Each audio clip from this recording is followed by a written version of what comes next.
So hello guys, welcome back to the new video. In this video, I will guide you with how you can use Keypoints Writing Tool on your iPhone.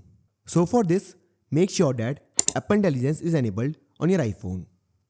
To check it, open the Settings app on your iPhone. Now tap on App Intelligence and Siri. After this, make sure that App Intelligence is enabled. Now go back to home screen. Now you can convert anything into key point, like a web page or a note. So for example, I have this web page and I want to make key points from it. So first, I will select the content.